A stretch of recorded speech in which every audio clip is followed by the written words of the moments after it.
Today's rant is in fact about the church, the local church. No, in fact the whole blooming lot of it, the whole church institution. I'd like to call it how we created a Frankenstein monster and are keeping it alive. You see, I've been looking at churches and church growth now for 5 years. I've looked at tons of them. I've looked at Baptist churches, a whole range of Protestant churches, really.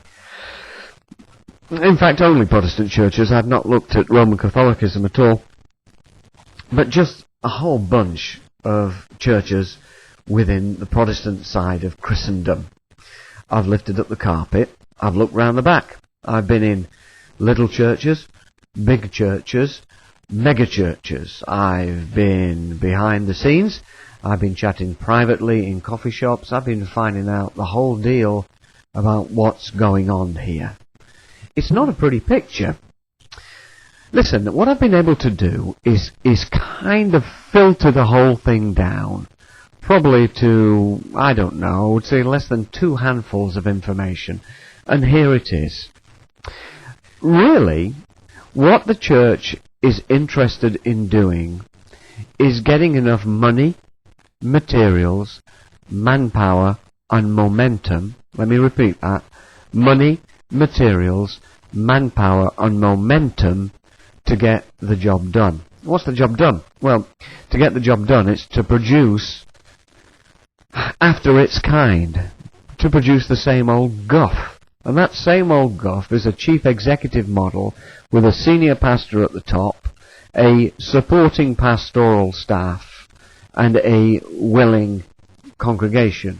Willing in that they turn up, sit up, shut up, pay up. There's not really much service. There's not really much servanthood. In fact, there's not really much ministry, because the ministry on the whole is being done by one man at the top and a few support staff in particular, and the rest of the church, like I says, really does turn up, sit up, shut up, and pay up. Okay, so how can we fix this then?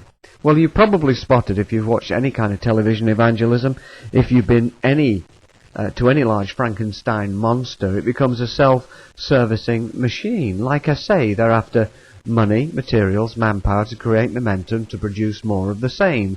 These little chief executive officers all over the place doing their thing and saying that this is what Christ wanted them to do. I'm not sure about that at all, that one man should have a vision and call everyone else to it.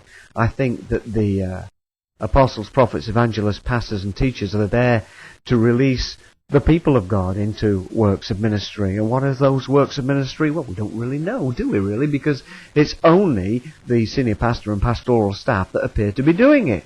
Which is why they need the money, materials, manpower, and to gain the momentum to produce kind of more of the same.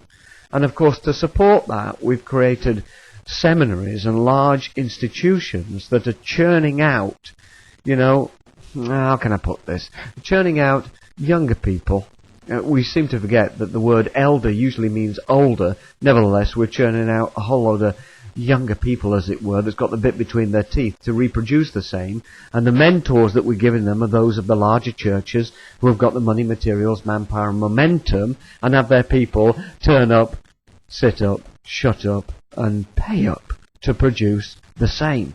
And this whole gathering of money, and money's the key, really, this whole gathering of money, because that's where the power for Frankenstein lines really is in terms of money. This whole money is being provided for the support of 3 things. Indeed, if you look at the tithe, and I don't believe in tithing, by the way, not as a New Testament practice, but as a biblical principle, yes, but not a New Testament practice. I think Christ goes quite deeper than that. But let's not get onto that subject now. But if you were to look at tithing in the Old Testament, you would see that it provided for 3 areas. It provided, first of all, for the support of the Levites. In other words, so personnel. Secondly, it provided for the temple, all its associated services and activities. In other words, premises. And thirdly, maybe once a year, maybe it was once every 3 years, but it provided for programs for poor people. So let's distill that, shall we? The money's there for personnel, premises, programs. Oh, have you seen that before?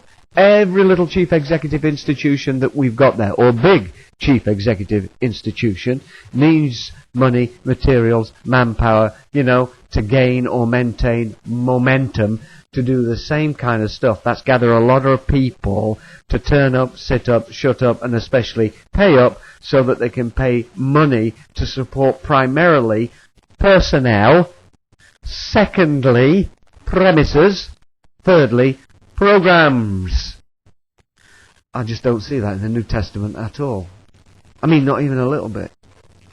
And the problem is we've created this monster, and it's very large, and it's got a lot of money in its pockets, and it's producing a lot of servants that want to service it. I don't think that this is the kingdom of God. I really don't. But I don't think we've got what the answer is either. I don't even think we've got the language set to begin to describe what the kingdom of God is. It's a problem.